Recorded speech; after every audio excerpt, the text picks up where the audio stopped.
नमस्कार, मी निर्मला. तुमच्या सर्वांचं निर्मला फॅशन मराठी चॅनलमध्ये खूप खूप मनापासून स्वागत करते मैत्रिणींनो. आजचा जे आपलं कटोरी ब्लाऊजचं शिवण क्लास चालू होतं त्याच पद्धतीने आजचा आपला दिवस आहे कटोरी ब्लाऊज कटिंगचा 6वा.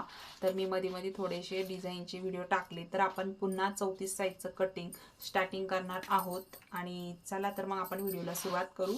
तर मी कार्डशीट पेपरवर आपल्याला सगळे मापा हे टाकायचे आहेत. तर मी डबल फोल्ड करून घेतलेले आहे. बॅक पार्ट फ्रंट पार्ट सोबतच कटिंग करून घेऊ आपण. आता इथे बघा, तर डबल फोल्ड आहे, एकमेकांवर व्यवस्थित करून घेतलेला आहे. उंची टाकायची आपल्याला इथं 13.5 इंच प्लस 1 इंच. तर 34 साईज आहे, तर त्यानुसार आपल्याला इथं उंची टाकून घ्यायची आहे. हे बघा, तर ही आपली उंची झाली. आता आपल्याला उंची टाकून झाल्यानंतर इथं टाकायचं आहे शोल्डर. हे बघा, तर मी शोल्डर घेते 5.25 इंच 34 साईजसाठी. मुंडा उंची 5.25 इंच. तुम्ही इथं 5.5 पण घेऊ शकता जर तुम्हाला जर तुमचा मोंढा तुम्ही मोजून टाकला, म्हणजे आर्महोल मोजून टाकलं, तर तुम्ही ज्यावेळेस आपण हे संपूर्ण ब्लाऊज मोजतो ना त्यावेळेस आपण आर्महोल मोजायचे. मी शेवटी तुम्हाला नक्की सांगेल, नक्की व्हिडिओ शेवटपर्यंत व्यवस्थित बघा की आपण आर्महोल कसं मोजायचे म्हणून, जेणेकरून तुमचा आर्महोल व्यवस्थित बसल, फिटिंगमध्ये बसल. इथून टाकायची आहे घडी. बघा, 34 छाती आहे, 34 छातीचा चौथा भाग येतो 8.5 इंच. त्याच्या पुढे शिलाई मार्जिन येतं 2 इंच.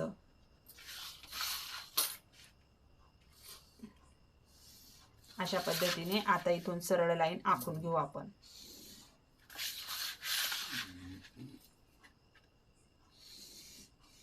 अशा पद्धतीने आखून घेतलं. आता इथून घ्यायचं आहे आपल्याला मोंड्याचा आकार. तर मी इथं थोडं 1.5 इंचावरती एक शेप पॉइंट घेते आणि ही लाईन वर ओढून घ्यायची आपल्याला आणि इथून द्यायचा आहे असा शेप. तर छान असा शेप बसतो. आणि बघा, हात हलका हाताने आपल्याला खाली घेऊन जायचा या पद्धतीने. आलं लक्षात?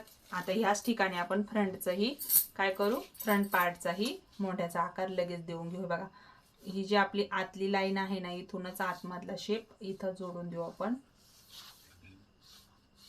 ज्यावेळेस तुमचा खूप डीप गळा असेल ना, जसं 11 इंच 11.5 इंच, तर हा पॉइंट आपण आतमध्ये घ्यायचा इथं आणि इथून हा पॉइंट इथं जोडून आणखीन थोडासा खोल करून घ्यायचा, म्हणजे तुम्हाला मोंढ्यामध्ये प्रॉब्लेम येणार नाही, म्हणजे झोळ वगैरे येणार नाही. डीप गळ्यामध्ये शक्यतो झोळ वगैरे जास्त येतो. मग त्यामुळे इथं आतमध्ये थोडंसं घेऊन अशा पद्धतीने आतला शेप देऊन घ्यायचा. आपण बॅकचा फ्रंटचा सोबतच कटिंग केला. आपण खालचा पार्ट जो आहे ना तो बॅकचा कट करू आणि वरच्या साईडला आता सगळं फ्रंटचं माप टाकून घेऊ. आता इथून गळा तुम्हाला शोल्डर पट्टी किती ठेवायची आहे ती चेक करायची. जसं आता मला शोल्डर पट्टी 2.5 इंच ठेवायची आहे आणि त्याच्यामध्ये अर्धा इंच मिळवून घ्यायचा आहे. म्हणजे जेवढी शोल्डर पट्टी ठेवायची आहे त्याच्यामध्ये अर्धा इंच मिळवून घ्या. मग ती तुमच्या आवडीनुसार तुम्ही इथं ठेवू शकता. आता इथं आपण बॅकचा गळा जो आहे ना तो पाठीमागून काढू. आता इथं आपण पुढचा गळा टाकून घेऊ. तर पुढचा गळा आहे जसा 6.5 इंच. वर गळा रुंदी आपली किती आहे ती चेक करू. तर ही आहे 2.25 इंच. तर आपण खालच्या साईडला गळा रुंदी ही 2.5 इंच टाकू. तर गळा तुम्ही पसरून घेऊ शकता पुढच्या साईडला. घेतलं. आता इथून गोल गळ्याचं मार्क करून घ्या. आता याच्यानंतर आपल्याला हे बघा, आता हा जो आपण लाईन आखली ही बॅकची आहे, म्हणजे बॅक साईडला याला वाढवण्याची गरज नाही. आता आपल्याला फ्रंट पार्ट इथंच कटिंग करायचं आहे. तर खालच्या साईडला लगेच आपण योगपट्टीचं मार्किंग वाढून घेऊ. ज्यावेळेस आपण बॅक पार्ट कट करू त्यावेळेस हे 1.5 इंच त्याच्यामधून कट करून टाकायचं, म्हणजे ते कटिंगच नाही करायचं बॅक पार्टमध्ये. फक्त हे फ्रंट पार्टला आपल्याला योगपट्टी वाढवायची आहे, त्याच्यामुळं हे वाढवून घ्यायचं, म्हणजे आपल्याला नंतर ब्लाऊजवर वाढवण्याची गरज पडणार नाही. त्याच्यामुळे हे आहे. त्याच्यानंतर जी लाईन आपण ओढली ना खाली, तिथूनच आपल्याला 2.5 इंच पॉइंट घ्यायचा आहे, म्हणजे ही आपली योगपट्टी झाली. आता इथे पण आपल्याला एक लाईन ओढून घ्यायची या पद्धतीने. आता 1.5 इंचाने शेप देऊन घ्यायचा. बघा या पद्धतीने पाऊण इंचाने शेप देऊन घेतला. इथं आपली ही योकपट्टी तयार झाली. तर बघा इथं आपल्याला काय करायचंय, आता ही जी आपण संपूर्ण घडी घेतली ना, हिचा मधला सेंटर घ्यायचा आहे. तर इथं आपलं कटोरीचं माप निघतं. बघा या पद्धतीने आपण इथं घेतला मधलं सेंटर काढून. आता आपल्याला इथं बघा जो फ्रंट पार्टचा मोंड्याचा राऊंड घेतला ना फ्रंट पार्टचा, तर तिथून आपल्याला 2.5 इंचावरती एक पॉइंट घ्यायचा आहे आणि इथून घ्यायचा 1 इंच. आता द्यायचा शेप. तर बघा जसं आपण जे पॉइंट घेतले हे तिन्ही पॉइंट एकमेकांना जोडून घ्यायचे. आता इथे तुम्ही बघितलं योकपट्टी जी आहे ना ती आपण वाढवून घेतली आहे. आता इथं कटिंग करताना आपण इथून कटिंग करू आणि बॅकच्या साईडला बघा इथे ना मी थोडंसं मार्क करते, म्हणजे आपल्या लक्षात राहील आपल्याला कुठून कटिंग करायचं आहे म्हणून. तर आपल्याला हा बॅक पार्ट इथून कटिंग करायचा आहे, तर आपण खाली थोडं मार्क करून घेऊ म्हणजे कटिंग करायला सोपं जाईल. तर मी इथून हे फ्रंट पार्ट कट करतो, म्हणजे फ्रंट आणि बॅक दोन्ही पण आपण इथं कटिंग करून घेतोय. फक्त कटिंग करताना लक्षात ठेवायचं, आता जो मोंढ्याचा राऊंड आहे ना तो आपल्याला बॅकचा कट करायचा आहे. जो आपण आधी घेतला ना तो आपण इथं कट करून घ्यायचा. बघा अशा पद्धतीने करून घेतलं. आता आपला हा बॅक वेगळा निघला का नाही. आता याच ठिकाणी आपण जे 1 इंच पाऊण इंच वाढवलं ना ते आपण इथं कट करून घेऊ, कारण ते बॅकला याची गरज अजिबात नसते. आता ते मी कट करते. आता आपल्याला जे फ्रंटचं मार्किंग आहे ना ते आपल्याला टाकून घ्यायचंय. इथे बघा हा बॅक पार्ट आहे आपला.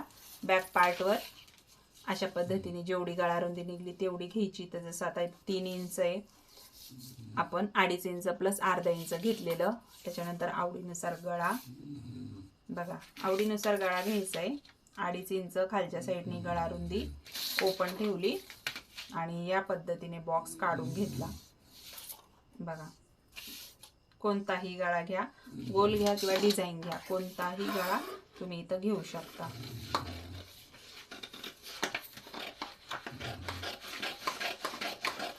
बघा आपला इथं बॅक पार्ट तयार झाला. आता हे जे फ्रंट पार्ट आहे ना तिथला मोंढ्याचा आकार आपल्याला कट करून घ्यायचा आहे. बघा घेतला. आता आपल्याला इथे ही योकपट्टी वेगळी करून घ्यायची आहे. बघा आता आपल्याला कुठेही मार्जिन वाढवायचं नाहीये. योकपट्टीमध्ये संपूर्ण पार्ट जशीच्या तशी ठेवायची आहे. फक्त जी कटोरी आहे तिचं आपल्याला इथे मार्किंग करावा लागणार आहे. गळा कट करून टाकला मी वरती. आता कटोरी वेगळी करून घेतली. तर हे बघा या पद्धतीने ही आपली क्रॉस पट्टी, ही योकपट्टी, त्याच्यानंतर ही कटोरी. आता कटोरी कशी वाढवायची ते पाहू आपण.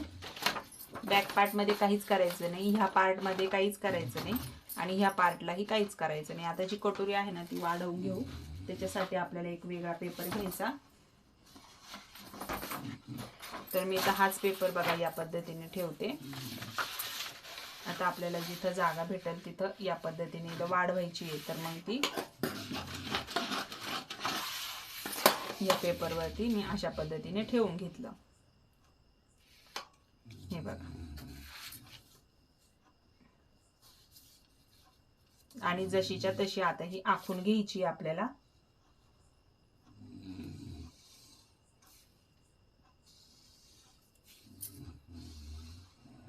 अशा पद्धतीने आपण ही कटोरी जशीच्या तशी आखून घेतली. आता इथे बघायचंय आपल्याला ह्या साईडनी आपल्याला वाढवायचं आहे 1 इंच आणि जिकडनं हुकलूक पट्टी आहे तिकडनं वाढवायचं 1.5 इंच. आता ह्याचा पॉइंट घ्यायचा संपूर्ण. दोन्ही साईडचे दोन्ही पॉइंट आपण घेतल्यानंतर याचा मधला सेंटर घ्यायचा आणि मधला सेंटर घेतल्यानंतर खालच्या साईडला 1.5 इंच वाढवून घ्यायचं. आता हे आपल्याला पॉइंट भेटलेत. तर आता हे जोडायचे आपल्याला या पद्धतीने. आता जिकडं हुकलूक पट्टी आहे आपली तिथं अगदी 1.5 इंच वाढवायचं आणि वरच्या साईडला पण 1.5 इंच वाढवायचं. आता हे पॉइंट घ्यायचे आहेत जोडून, इथला पॉइंट आपल्याला जोडायचा आहे इथं. आता इथं द्यायचा आहे शेप, तर गोल शेप देऊन घेऊ आपण बघा छान असा. अशा पद्धतीने आपण ही पण कटोरी काढली. तर 34 साईजची कटोरी आपली इथं तयार आहे. टक्स 1.5 इंचाचा अजिबात घ्यायचा नाहीये, टक्स आपल्याला 1.25 इंचाचाच घ्यायचा आहे. जर तुम्ही या पद्धतीने माझ्या पद्धतीने कटिंग केली तर आडवा टक्स जो आहे ना तो 1.5 इंचाचा घेऊ नका. जर ही कटिंग बघून तुम्ही कटिंग केली तर 1.5 इंचाचा टक्स घेऊ नका. ज्या व्हिडिओमध्ये जेवढा टक्स सांगितलेला आहे तेवढाच टक्स इथं घ्यायचा आहे. जर कमी जास्त घेतला तर कटोरी ही बिघडू शकते. आता मी तुम्हाला सांगते ह्या कटोरीचा टक्स 1.25 इंच घेतल्यावर ही कटोरी कशी होईल. इथे या ठिकाणी आपण 1.25 इंचाचा टक्स घेऊ आणि वरच्या साईडला 2.25 इंच किंवा 3 इंच, 2.5 इंचाचा पण टक्स घ्यायचा नाही उभा टक्स, तर 2.25 इंच किंवा 3 इंच.